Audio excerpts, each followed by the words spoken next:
আল্লাহ কেন আমাকে এত কষ্ট দিচ্ছেন? ভয়, অভাব, ক্ষতি সব একসাথে কেন?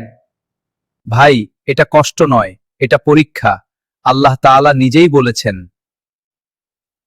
নিশ্চয়ই আমি তোমাদেরকে কিছু ভয় ও ক্ষুধা দ্বারা পরীক্ষা করব। কিন্তু কেন এই পরীক্ষা?